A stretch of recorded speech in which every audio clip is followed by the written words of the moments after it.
Hey there, friends.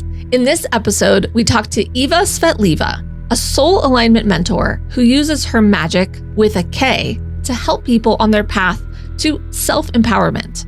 I'm Lauren Leon. And I'm your favorite muggle. And we are a married couple learning how to develop our intuition. This is episode 54 of Clairvoyaging.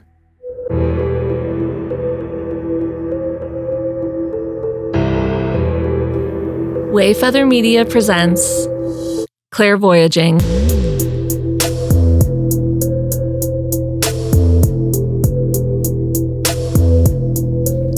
All day, all day. That's how we play. All day, all day. Ain't no other way. No, ain't no other way. What you gonna say, huh? Hi, and welcome to Clairvoyaging. No one asked for that. A very normal show about normalizing your spiritual journey. God.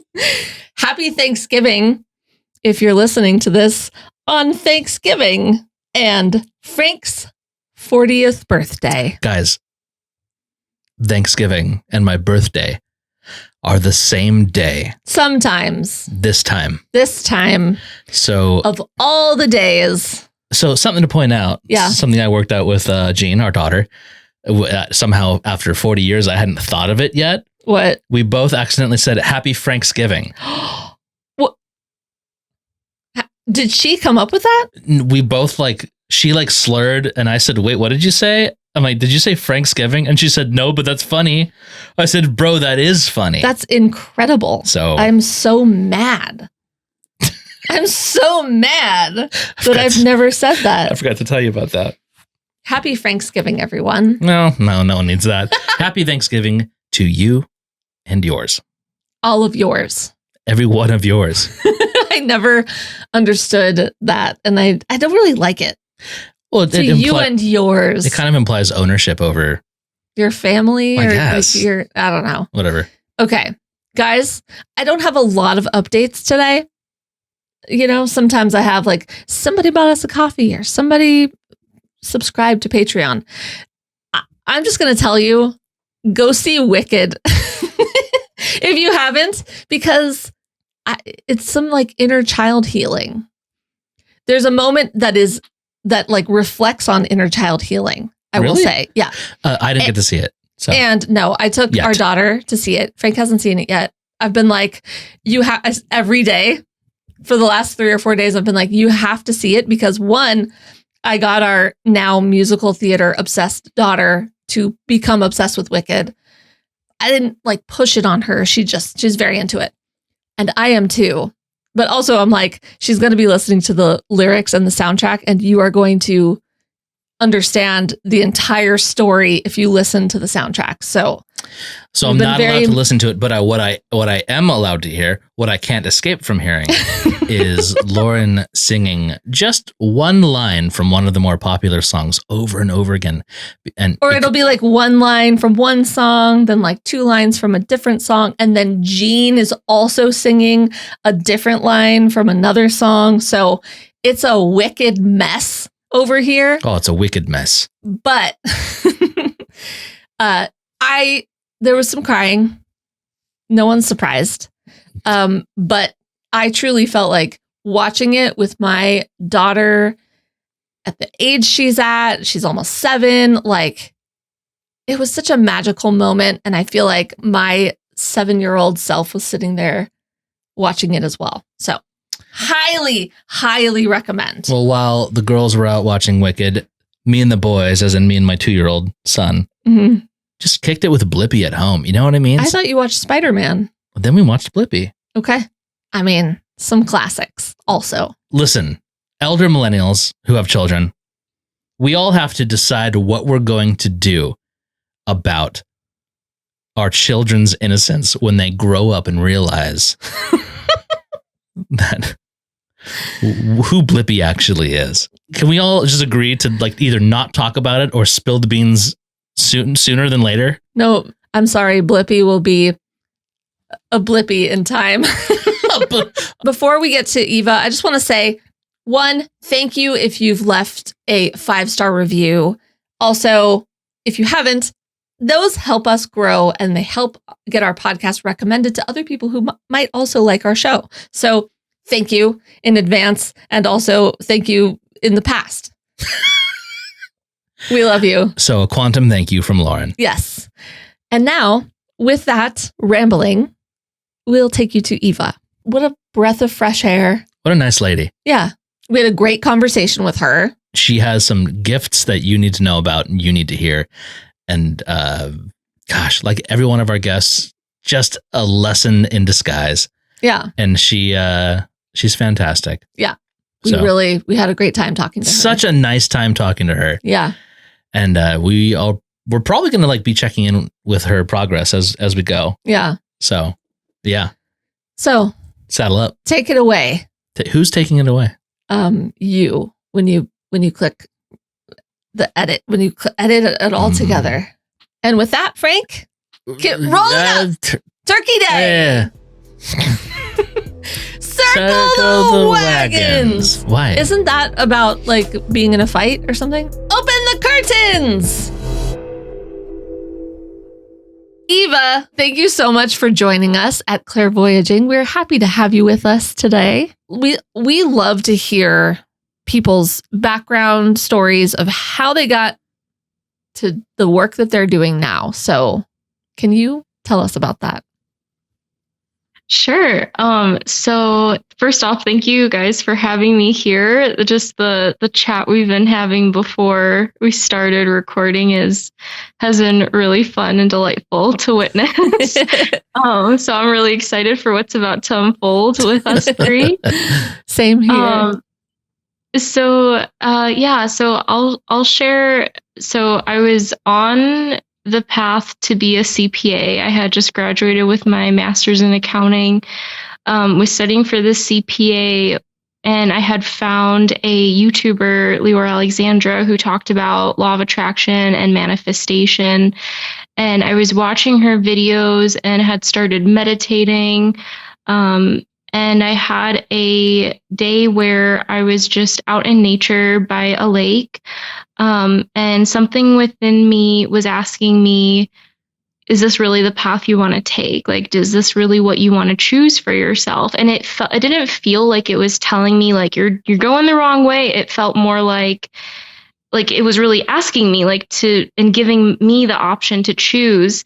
And back then I had no idea what was going on, but now that I'm, more aware of all the energy, spiritual stuff, I'm like, oh, that was my soul speaking to me. Yeah.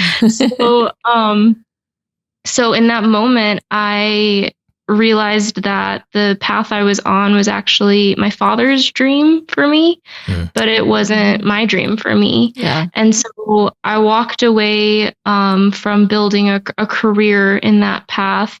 And I didn't know what exactly it was that I wanted to do. I just knew that I had been exposed to Reiki. I had been exposed to crystals, and so I had already kind of started the spiritual awakening process, but I wasn't, fully immersed, and I didn't yet have the resources. And back then too, I feel like it wasn't as mainstream as it is now. Yeah. Like I've been saying, you'd have to drive by a house that says psychic readings to discover someone who could, had those kinds of gifts. So I didn't know what the path that I felt drawn to was going to be and what it looked like, but I just knew something about energy and spirituality, that's more interesting to me than all this accounting stuff. However, I will say that for a while, I actually resented getting a degree in accounting. And if I could go back, I always say I probably would have done marketing or entrepreneurship. I did do some classes in social entrepreneurship, and I do blend that into my business right now. But it's actually kind of unfolded beautifully because it's been able to support me financially as I am building my business, because I so badly wanted my story to be like, I left my 9 to 5 and then spirit just helped me and then here's my business. But that's not how my story was. So I had to stick with having 9 to 5s for a few years. I just recently got released from my last job, and it's really feeling like spirit's like, yeah, like we're done with that. Like you're going to be focusing on this now. So I'm a double entrepreneur now. I co-founded a tax and accounting business, and figure if I'm going to be doing accounting work, might as well do it with people that I want to help and, have a little more flexibility. So I'm doing that to support also like spiritual entrepreneurs who, not all accountants understand their nature of their business. So I feel like that kind of gives me an edge. And then I'm continuing to do also my like more inner healing and soul work stuff too. So that's really cool. That's great, especially like having the two combined.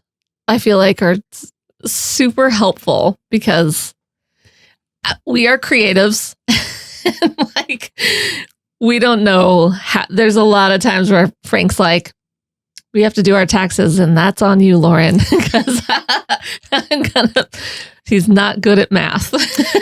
Sorry, Frankie. No, it's fine. But that's so helpful, I'm sure. And that's really cool that you're kind of like carving out your own space for like what you want to be using your skills for. Well, even while you were chatting, you were like, oh, I didn't know what I wanted to do. And you resented your skills in accounting and stuff. Accounting, right? Yeah, accounting. I was like, funny because the amount of people I've met in the spiritual space who like had such innate, powerful gifts and immediately knew that they had to get into that as their business need people like you to help them through it. Because it's not just about like connecting with spirit. It's definitely about like, also I have to run a business. Yeah. And that's not always the most innate thing. I've helped a couple people so far. Same story. Like, I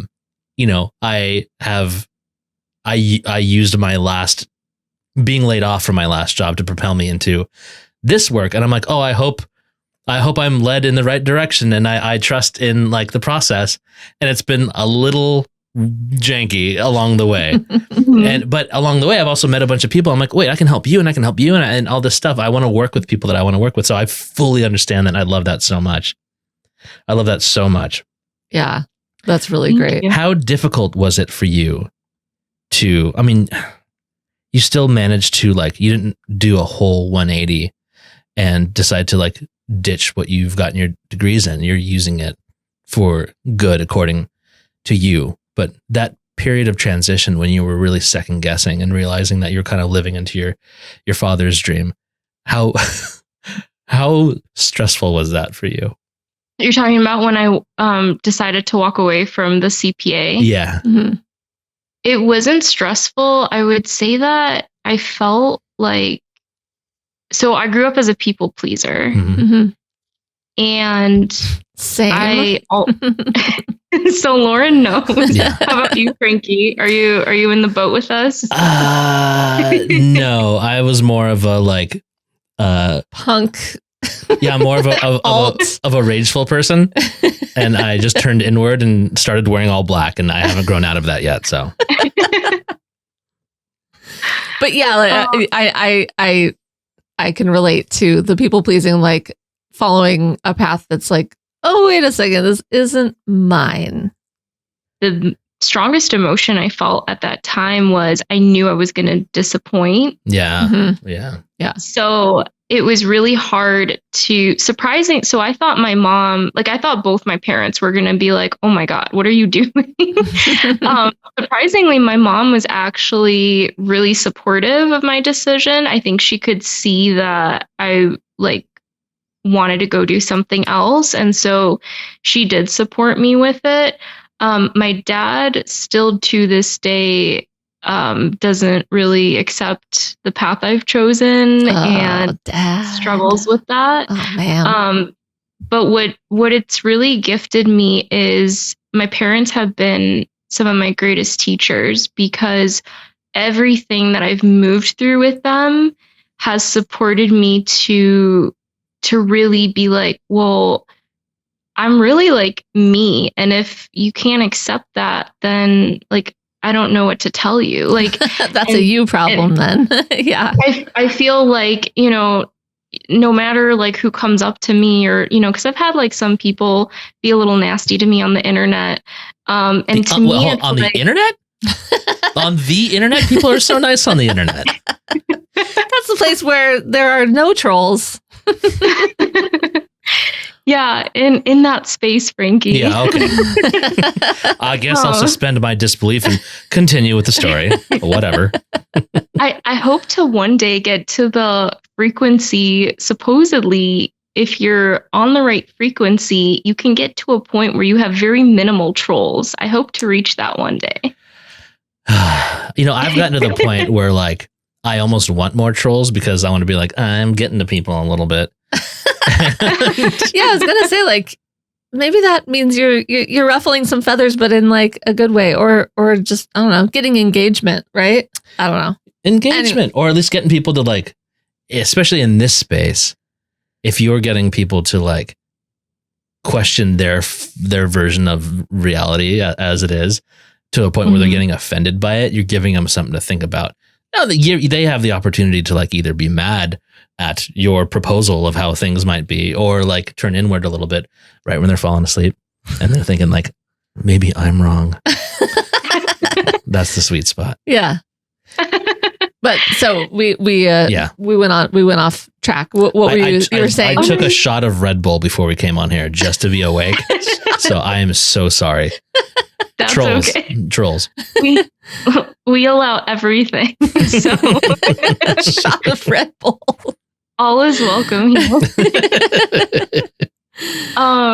So I'm trying to remember where I was going. You were talking about your dad and your parents being teachers, your greatest teachers, and what the lessons that you've learned. And because all the challenges that I've moved through with them, with feeling misunderstood, feeling unaccepted, feeling like, you know, it really gave me the space to really discover myself and to be like, well, who is Iva? And then once I felt really strong in that, then it was like the test was really, you know, them meeting me and, you know, expressing that they didn't accept, and then me being like, well, I still feel like this is true for me. So then that showed me confirmation that I was being myself, you know, and really had like blossomed into who I wanted to be, versus, you know, growing up as a people pleaser, you're always molding and shape shifting to what you feel like the other person needs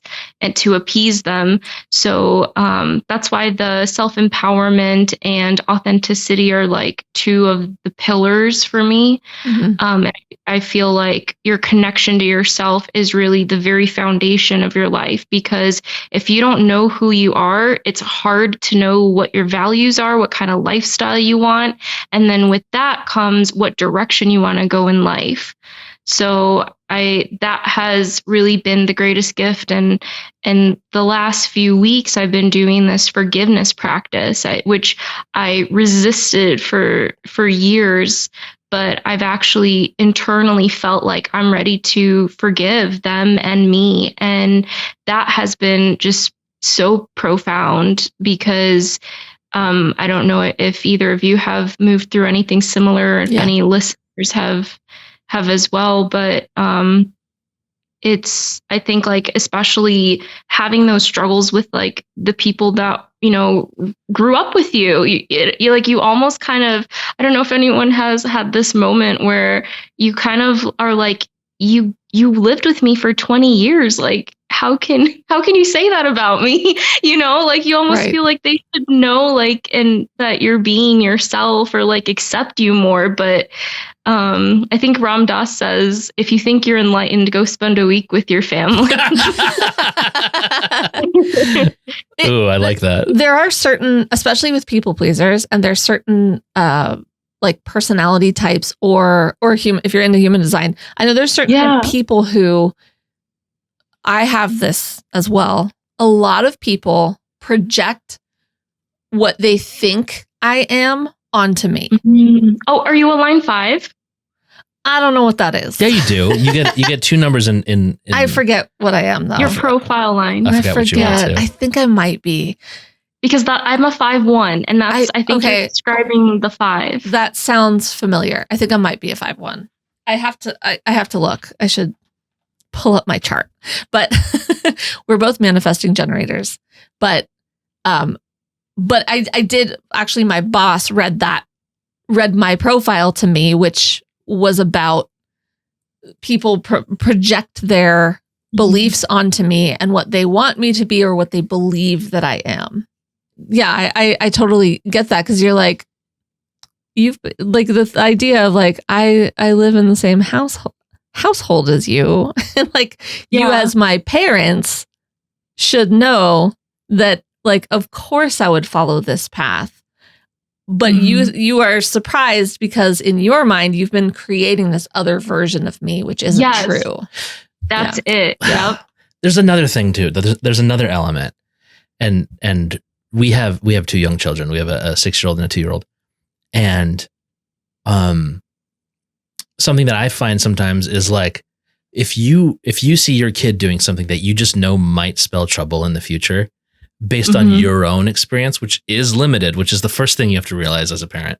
Your experience is limited to your experience. You have a handful of tools at your disposal to dissuade, and those tools are not always the most healthy. One of them is going to be like the gentle guiding and still trusting them, which is, I'd say 90% of parents don't do that, right? Another tool is to just like come down on them and try to show them the fear and wrath of God for their clearly wrong choices. Right. And like in some cases, it comes out of a place, most cases, comes out of a place of fear. That parent just wants to see the best for their child, not recognizing that instilling that fear is the worst for their child. Yeah. Right. Mm-hmm. And don't get me wrong, at bad moments, I do that shit to my kids too. I'm like, that's an absolutely terrible idea. And let me tell you all the things that are wrong with it. And then I'm like, God, you have to trust your kids. And I'm like, careful. Hey, you do stuff too. But anyway. Don't we all? Yes, of course. Parenting is very difficult. Yeah. And so like part of, and I'm sure you discovered this through your like forgiveness stuff, but part of that is just allowing of understanding that your parents are also people and that they don't know everything, even if it's our jobs as parents to present the world as if we know everything. We're that anchor for kids' reality, right? Yeah. So it's protection and fear. It's just sometimes toxic. That's all. But doing those forgiveness exercises are so powerful. Oh man, we did that. That kicked my ass. Yeah. In a real rough way. Same. So bad. Like it kind of like, I don't know if you felt this way, but it kind of like releases a burden from yourself because you're not like holding this angst and you're just like, all right, I'm going to just accept all of the things that happened and just release it also that I'm not, it's like the cord cutting or whatever, all the things that are like energetically tying you to your parents or your friends or your family, like whatever it is. It's quite a relief to be like, I don't have to hold this anymore. Real quick. I don't know if you've mentioned cord cutting before. Can you explain that? Oh, have we not? I guess not. I don't think so. Are you familiar with the concept? Yes. Okay. Yeah. Cord cutting, I would explain it as like an energetic connection that you have to a friend, a stranger, a family member. And it's, if you imagine a cord, like between me and Frank, when you cut a cord that no longer serves you, it's something that like I don't need to be attached to this experience, this feeling, this negative feeling anymore. And you like kind of just imagine literally cutting it with scissors or something. If you have a different way to describe it, I'd love to hear it. I think you described it really well. The only thing that came up as you were sharing is sometimes I like to invite Archangel Michael in. Oh, yeah. To be the one to cut the cord. Mm-hmm. I work really closely with him, so he's kind of my go-to. Yeah. That was the only thing that came up for me as you were sharing. Yeah. Okay. Let's use that. I have a question for you. You talked about the process of discovering who is Iva. And I'd like to know, who is Iva? Oh my gosh. Wow. Okay. You guys go really deep. Sorry. This is. Oh, I love it. A surprisingly healing podcast that we did not expect when we first started. We were like, what are ghosts? And now it's like, so let's get deep. What is your childhood trauma? It's a real, potentially inappropriate combination of drinking a bunch of Red Bull and asking about trauma. So. And who are you at your core? Yeah. The word that always comes to me is magic, and I spell it with a K because magic with a C represents like the illusion magic on like stage stuff. Mm-hmm.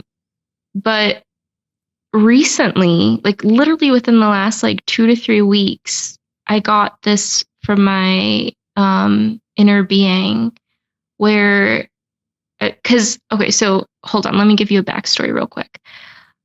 When I was at one of my like lowest points, I was like, what am I here to do? And I was feeling very purposeless. And I've had those moments a few times, but this particular time I was like really low, and I was like asking my inner being or inner voice or soul or higher self, whatever people call it. It's all the same thing, that divine essence within. I was like, what am I here to do? And it just kept telling me magic. And I'm like, okay, but like, what does that mean? And like, how do I, like, I know what it means to me, but like, how do I then translate that and share it with other people? Or what does it look like? And then a few weeks ago, I got, it's the magic of self. So it's that process of kind of, it's like coming home to yourself. Yeah. To that deeper part of you that, you know, and connecting to it, because we're like a whole being, right? We're like human, and we have the spirit, and we have our physical body, and like the emotions that we move through. Like we're like this whole thing. And I always say that we don't even know what all it means to be human. Like we're still figuring that out. Yeah. Even though scientists will try to tell you they understand it all, but I don't believe that. Yeah. So I would say I'm a human on a journey who loves to support other people to discover their magic. That's all.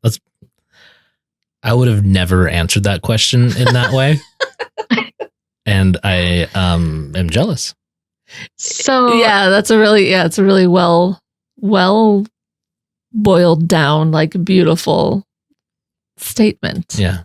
Thank you. Well, now I have to turn the question around to you.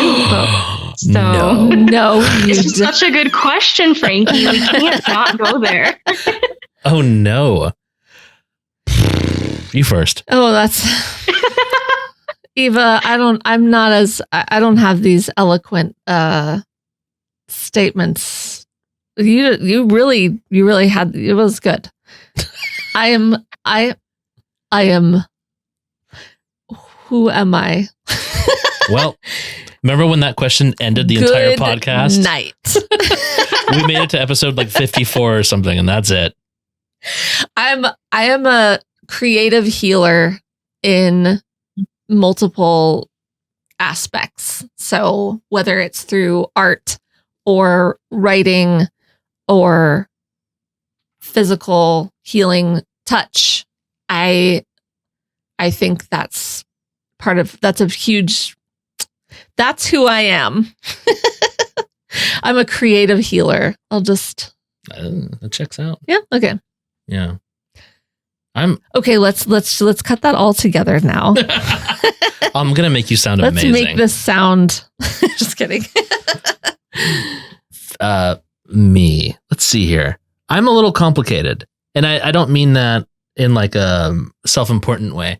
I've done a lot of the work. I've talked to a lot of the people. I've pulled a lot of the tarot cards, and everything says I'm a little bit of a self-conflicting individual in that I like to stay organized and stuff, but I dislike organizations as an entity.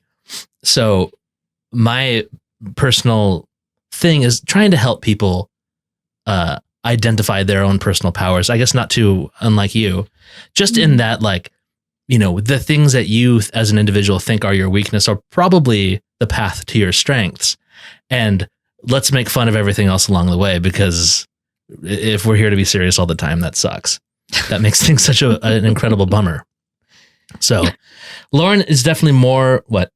So what does it boil down to? I just boiled it down. What do you want? A beautiful one-line statement. Oh, okay. Let's slip into Dungeons and Dragons here. It would be, now it's chaotic good, potentially. Oh, okay. Chaotic good. I'm poking the bear. Yeah. But I'm also saying it's fine. It's fine. What are your guys' astrology signs, by the way? I'm just curious. We are both Sagittarius. Okay. I am a Capricorn rising, and Lauren is an Aquarius rising. Yes. Right? Yes. Thank you. You're welcome. I was just curious because Frankie was I was thinking either Sagittarius or Scorpio vibes for Frankie. He's a little... In some charts, I could be cusp. His birthday's November 28th. Everyone. Send him a gift. He's turning 40. A gift? Give me download the podcast. That's the gift. What are you? I'm an Aquarius sun, an Aries moon, and a Virgo rising.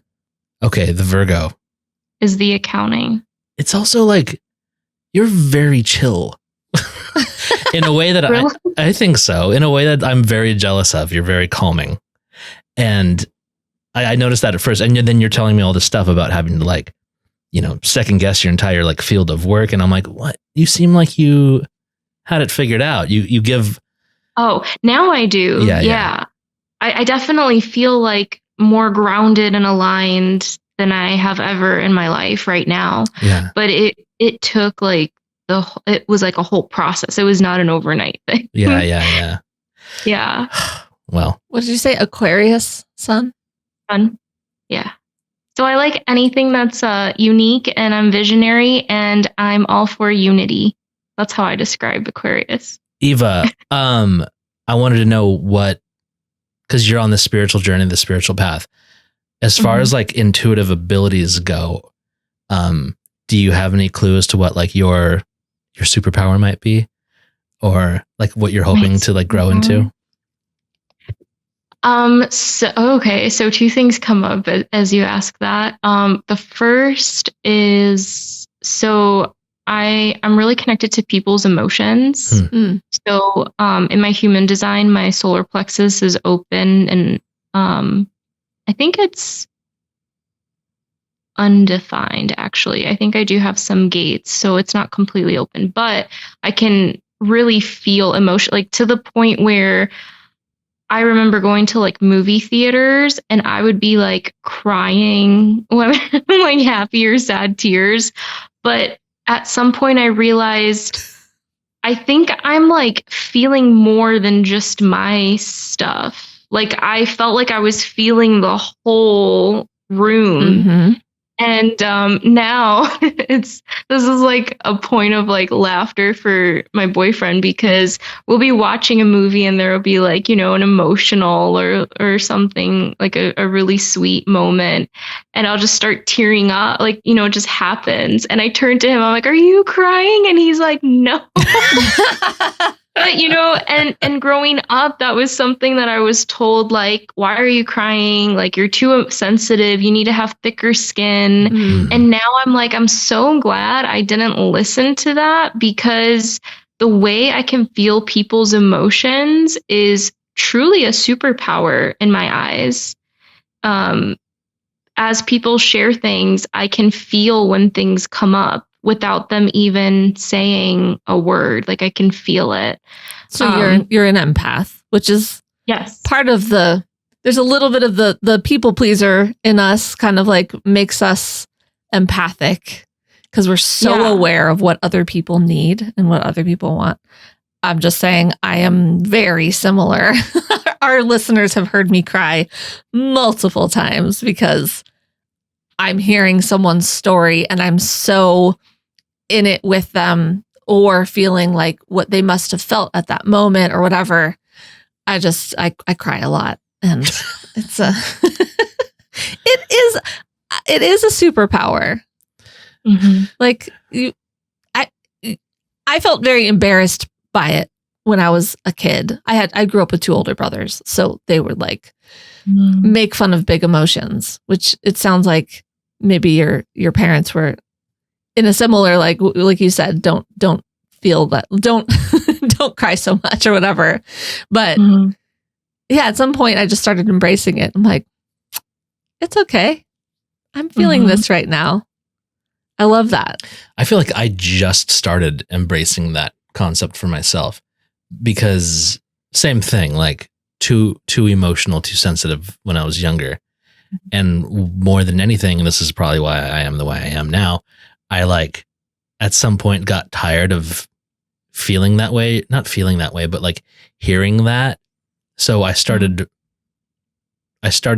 not just resenting the emotions themselves, but also resenting the labeling of it, and just wanting to be left alone. Yeah. I sometimes just want to be left alone. So then it literally was not until like maybe this past month where I'm like, holy shit, wait a minute. Like, I've been trying to suppress these sensitivities, and this might be like part of my thing. And I was just going at it the wrong angle. And now being like more using those sensitivities as a tool has opened up a whole thing for me recently that honestly has given me a little bit more like lust for life. Yeah. Yeah. And I think growing into that could be a huge thing for anybody. Mm-hmm. Yeah, I'm still very much in the middle of that realization, so I have nothing else to say except for whoa, I am sensitive, and that's not so bad. But when I watch stuff and I'm crying, I still feel embarrassed sometimes, even though Frank is like fully so used to it. But sometimes I'll look over at you, you're like, you're crying? Yes. It's so beautiful. Like, happy or sad. Well, that's like the old patterning, right? Of constantly being shamed or called out for expressing in that way. I was listening to one podcast where they were talking about, and I could send this to you guys later if you're interested, but it was the Heal Thyself podcast by Dr. G. Love him for anything like holistic health. Mm-hmm. And they were talking about how women a lot of times struggle with expressing anger. So it's really easy for us to express our sadness and cry. But when you actually do deeper healing, there's actually anger underneath that got suppressed. And for men, it's usually the opposite, where the anger was okay, because then that was seen as like being a man and, right. But then the sadness and the grief was suppressed and not okay to express. And I do, like, in my sessions, and one of the ways I love supporting people is showing them how to process the emotion, because emotions actually just need 90 seconds to fully process if you allow it. But what happens is we start to create a story in our head about it. Mm. And then every time we think about it, we're like reactivating the emotion in the body, and it just keeps like accumulating, But if we just allowed ourselves to just process it, what Frankie was talking about, the groundedness, I think that he's like feeling that's coming across is all of that work that I've done to release this, like clear out the stuff, and then like be really intentional with my energy. And I'm happy to do a demo with you guys if you want. I love sharing this practice with everyone. Oh, so. Yeah. What is the practice? I would absolutely. Wait, can I say one thing real quick? Sure. I think that's another thing that I wish I remembered. I hear so many things and I forget where they came from. Mm-hmm. So I don't want to take credit for this. But recently heard about like just the idea of like, it was someone we were talking to. The narrative that we build around our emotions creates this block, and like things can't get through it, right? And over time, that block becomes a dam, and it becomes a big ass problem that you have to then like sort through. When if you just handled it in the moment, it wouldn't have been that big of a deal. And then like also the letting, like if you do experience an emotion that's making you feel uncomfortable, letting it flow through you, and like sounds like what you're saying, letting that process in the moment to prevent a dam, a buildup that then will cause, at a certain point, a chakra blockage that could technically give you, future science, technically give you an actual like ability to manifest a physical ailment surrounding that stuff, which I'm so good at, making myself sick. But I'm getting much better at this. So please take us on a journey right now. Okay. Well, do you guys want me to do like each of you, or do you want to journey together? I usually do one-on-one, but I'm getting better at doing more than one. I want to see Frank. No, hold on. Mister, I block my emotions, and I'm good at creating sicknesses in my body. Stand by. I just said how much better I am at this now. Yeah, well, and I want prove it. I'm hunting for good content, and I want you to cry. So whatever you want to flip a coin? No, I just want you to do it. Okay, fine, I'll do it. That's the coin. My wife says, "Happy wife, happy life." So I want you to bring to your mind a situation or a person, it doesn't matter, but something that feels pretty fresh emotionally that you want to release. And let me know once you have that. Sorry, like an emotion like a negative emotion that I had recently? Or yeah. So like, are you guys familiar with the emotional frequency scale? No. Mm-mm. And I can't wait to hear about it. So they can measure the actual frequency of emotions. And when people say like you're manifesting, that's actually how you're drawing that to you, is through the frequency you're vibrating at. Okay. I feel like it's more complicated than people explain it, because people almost kind of explain it like, oh, like you're in this like one frequency, but in reality, we're probably like this, throughout our whole day. Yeah.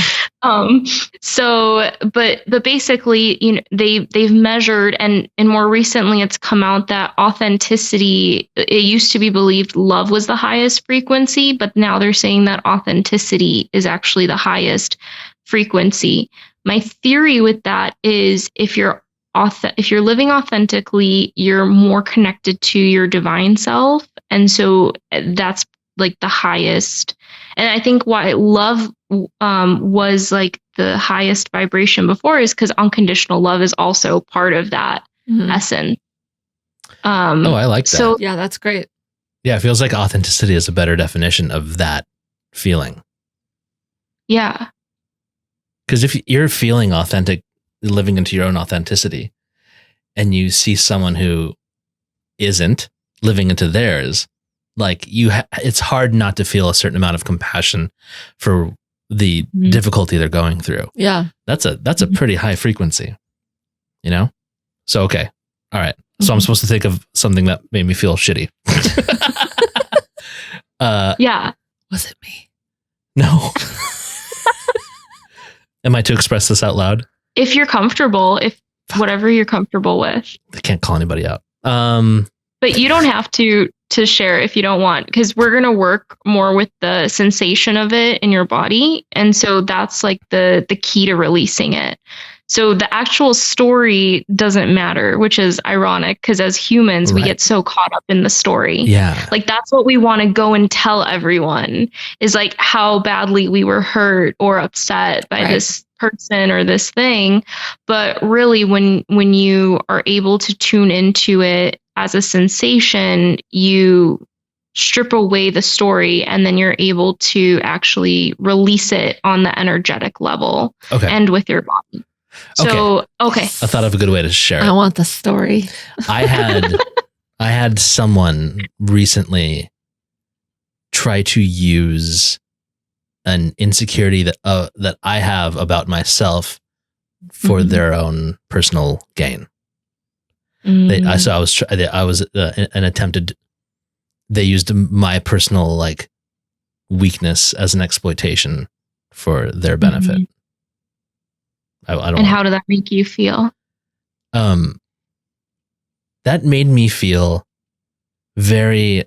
It's almost like I almost felt like suppressed or backed into a corner in a way where I wanted to like suddenly defend myself. Right? You don't want that kind of stuff to be true. You're already working against your own insecurities, right? So like I wanted to like kind of lash out a little bit, but I didn't. But I wanted to. And that made me like immediately resentful of that individual because it seemed like a game was attempted to being they were attempting to play a game using me, but I was onto it. And you know, when you're smarter than someone else's con, it's like, what are you trying to do right now? So yeah. Does that explain enough? So you shared you felt kind of trapped or like backed into a corner and then resentful. Are those the two? Yeah. And then I will also say that it like makes me backtrack and think about how I feel about myself. Like it was like, oh, someone else is noticing this. Is it true? Is what the bad thing I feel and think about myself, is that true? Because now someone else is using it against me. Like, is it that obvious that I have this insecurity? Okay, so then the third one, it sounded like is almost like a questioning if it's true. Like, do I believe that? Is that really me? Right. Okay. So, hold on, I'm just tuning into which one to start with. Let's start with the resentment. So, tuning into your body. Have you done this before? No. Like a body scan or tuning into your body? Oh, yeah. Yeah, kind of just seeing where that emotion rests, kind of. Yes. Yeah. Okay, so where do you feel like the resentment is? This is funny because this is similar to what we did with Michelle. Sort of, yeah. In a way. And like, I just realized it's the same spot. It's solar plexus for me, yeah. Okay. So now, and does it feel like it has like a shape or a texture? There's no wrong answer. Yeah. Lauren always tries to get me to get my emotions into shapes too, and I'm not great at it. But in this case, I do feel... it doesn't have to be a shape. It could be like almost like a texture. Yeah, I haven't had anybody ask me that before. It feels like Ripley almost. Ripley. Okay. Like like if you dragged your fingers over like a computer keyboard. Which is weird. Okay. No, yeah, that visual is helpful. Okay. So, and do you have a sense of like about how big it is in your solar plexus? Is it like encompassing the whole chakra? Or does it expand out? It's kind of just there, yeah. Like just about as big as the chakra? And maybe like just slightly into my heart a little bit. Okay. So connecting, it's kind of like a bridge, like connecting both of them. Yeah. Okay. So now all you're going to do, it's really simple practice. You're going to just focus your whole awareness on that resentment, that ripply part from your solar plexus to your heart chakra. And then you're just going to bring the breath into it. So as you inhale, if you're visual, you can kind of envision the breath flowing down to that area. And if you're more like kinetic or kinesthetic, whatever that word is, feeling the breath flowing down, but all you're going to do is just focus on that whole area and just breathing into it. That's all you're going to do. Yeah, I can actually feel that dissipating. Yep. A bit. It's funny because I wasn't feeling it in this moment until we started talking about it. And then I emotionally remembered that moment and started feeling it again. And now it's like just breathing through it is clearing it. Mm-hmm. And you can use other elements too if you feel called to use like fire or water. I just always start with the breath because it's just it's easily accessible. But can you continue breathing into it until you feel like it's cleared? Because this happens every time when I guide someone through this the first time. They always want to stop before like it's fully cleared. I'm like, no, like we gotta squeeze all the orange juice out. Like don't stop like halfway. Yeah. I'm gonna mute so no one hears me mouth breathing. But yeah, taking your time and just breathing into it or using whatever element. And with the exhale too, I don't know if I described this, but the exhale is the releasing of it. But your awareness, like bringing the awareness to the sensation in the body is what's helping it kind of get unstuck. That's a very interesting way to put it because it does feel like an unstucking. Mm-hmm. Unstucking. I'm unstucking myself. This is a great practice too to like support your kids too, like when they feel like emotions and when they're feeling emotionally activated. The thing I've been learning, because I'm not a human mom, I do have a younger sister who we're 13 years apart, so I kind of was like her mom pretty much growing up. That's a big age difference.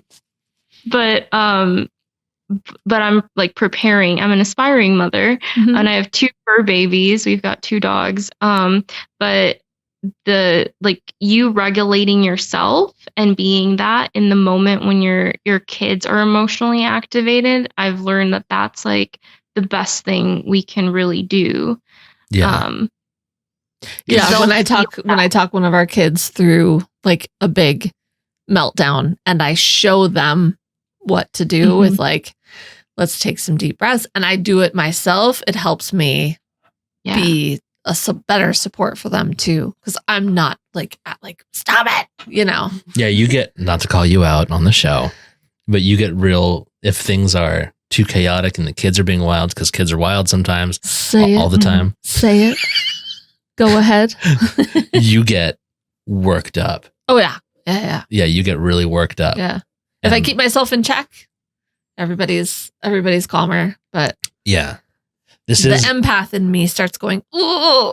So this is funny though too, because what Eva just demonstrated is that you think in the moment you just have to hold on to that discomfort and process it later. You just got to get through the moment and hold on tight when like it only takes a few seconds to do what we just did.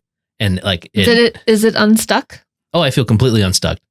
Yeah, no, that was a very helpful exercise. Did you squeeze out all the orange? The orange juice is empty or full. I don't know. And so now here's the test though, because you mentioned, hold on, let's check in real quick, Frankie. Yeah. You mentioned we started with the resentment, but there was like the backing up in the wall, like the feeling kind of cornered sensation. Is that still present, or has that also released with the resentment? I think when I worked through that, I just felt like a complete like opening. So that feeling of being backed up and like locked into a corner or like a very particular, I guess it's being labeled. I don't know. Like, for lack of better terms, after a certain amount of breathing, I realized it felt like I didn't give a shit what anybody thought, which is a great default for me. So yeah, like I have to say, like it's dissipated in this moment. Now I'm trying to like, I can recall the feeling of feeling that way, but it's not how I feel in the moment. Yeah. So I think that is such a simple exercise. Yeah. So the test then is you bring up the situation in your head again. And now how are you feeling about it? I'm feeling a little bit more empowered in the situation where it doesn't affect me in that way. And actually there's like zero solar plexus sensation whatsoever. So how's the ripply keyboard? I don't even know what you're talking about. It's gone. It's gone. He squeezed all the orange juice out. We haven't done this particular exercise before. It really is just giving yourself time to feel it. Yeah. Yeah. And I didn't even think like this was just a random part of my day. I didn't think this was something I was going to like process later. And I chose something that had like, you know, relatively low stakes, but still like I had emotions on it that I was holding on to and no longer. Hey. It feels like you're very much like on a journey too of you've done so much work already for yourself in terms of like spiritual development and like finding your authenticity and you've built it into your daily life, which is the hard part, right? I always say like you can develop spirituality in isolation but everything gets really shitty the second you try to like plug it into daily life, right?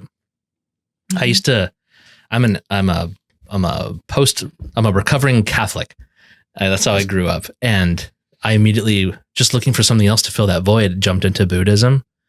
And I really liked Buddhism, but like the culture and practices of Buddhism, when you also have to go like have a 9-to-5 job, was like, I can't balance these two things. This is it's so bizarre. You're doing an incredible job of like really finding the sweet spot and like making it work, and not in like a weird way where it's like, this is the exception. You're like really showing people that you can do this. You're taking your practical skills and your spiritual skills and blending them. And that's a beautiful thing. Thanks. No, thank you. I call what we're talking about right now, this is the second time it's come up, grounded spirituality. Because to be really honest with you guys, when I first started this journey, I was like, because I have a lot of air energy in my natal chart. And so in the beginning, I was like really like up in the clouds. And then I think that's why like it was so hard like marketing for my business, because I was using all this language that like to me it made sense. But then like it wasn't grounded. So it wasn't like really connecting to people. And then I was like, but I want to be unique and I want like to use the words I want to use. And, and they're like, what are you saying? What are you talking about? And then they were like, if people are confused, they're not going to buy. Like, I can't tell you how many people told me that. And that's kind of what I feel like I'm in right now, is like the tax and accounting business, and then like the spiritual healing business, and like together, like that blend is like, just feels really good. And so, that's so cool. What are the services and the, like when you have a client, what do they come to you for? Okay. So the best way I can describe it is I'm a life coach, even though I don't like that term. It's okay. It's just, everyone uses it and I want a unique term. So I call myself a soul alignment mentor, because ultimately I'm connecting you to that divine. We didn't do it in the demo. I'm happy to come back and do that. Great. If you guys want. Yeah. It'll be Lauren's turn. Yes. Soul alignment practice. Yes, please. So, but like the soul alignment, because it's like that foundation piece, right? Like to the authenticity, to like who you are. So, like what's your North Star once you're clear on like who you are. A lot of people will come to me. We've done like energy work and soul alignment stuff on money, on conscious parenting, on entrepreneurship and business. Like usually it's anything that you're feeling stuck in that you really need clarity on. I like to say that I don't have the answers for you, but you do have the answers, and I'm happy to help you get there and discover them. Yeah. In the beginning of my journey, like when I was first developing my intuitive abilities, I was doing more like sessions where it would be like, oh, like this is what your like spirit guides are saying, or this is the message that's coming through. And then after doing that for a bit, and after doing Reiki sessions for a bit and animal communication, I discovered there was like something that wasn't feeling right. Like it felt like there was something missing. It felt like it wasn't quite where I was supposed to land. And so I just kept going. I kept exploring.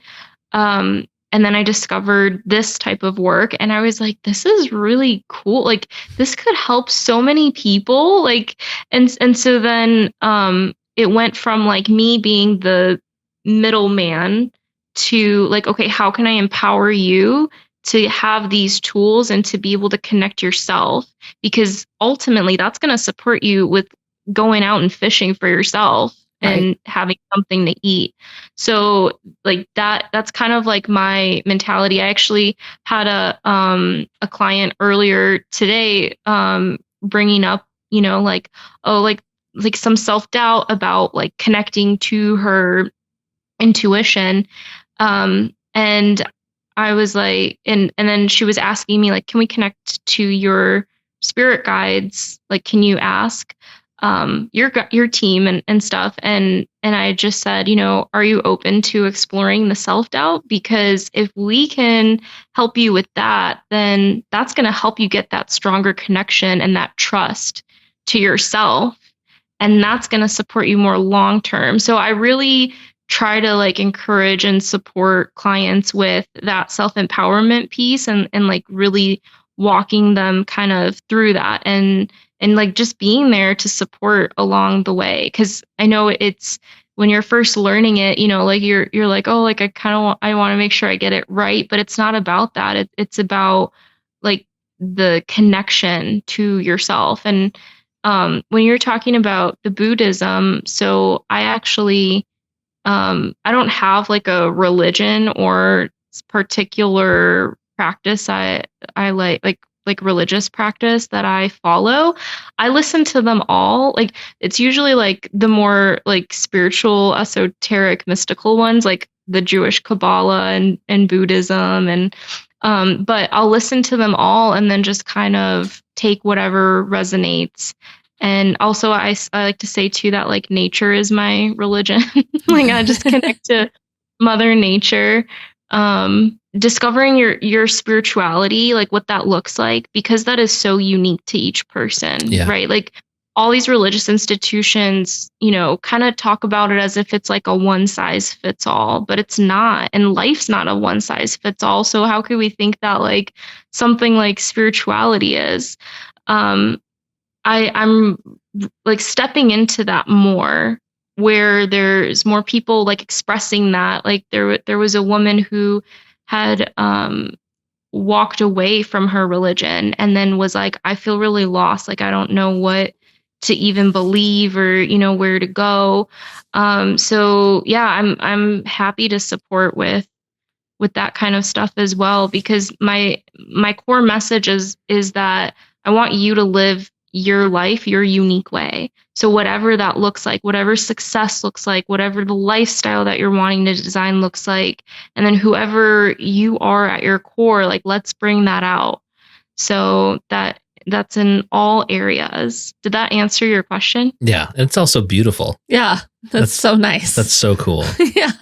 Thank you. I've been talking about all this for a while. So you guys are like, oh wow, like you say it so well, but like I've been And I've been like thinking and refining too throughout the years. So it's not, this is not how I would have said it like 3 years ago, just so you know. Oh, I'm sure. Yeah, no, that's you, but you've done the work and you know how to do this. And it's so cool. I don't think you could possibly say it better than the way you are.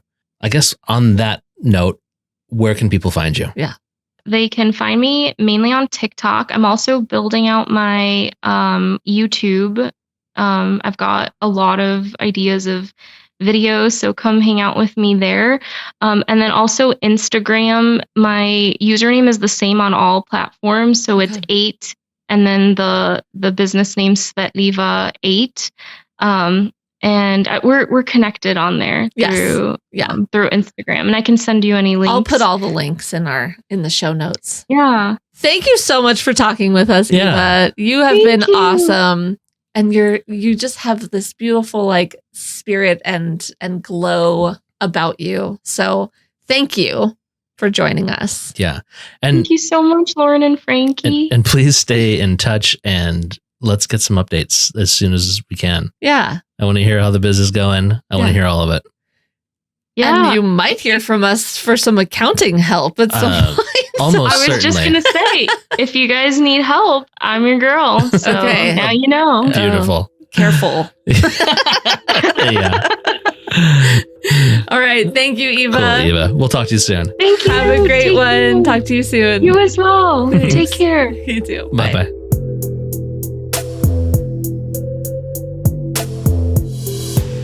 Thank you for listening. Visit www.clairvoyaging.com for show notes, merch, or just to say hi. If you'd like to support our journey, visit www.buymeacoffee.com/clairvoyaging. This has been a production of Wayfeather Media.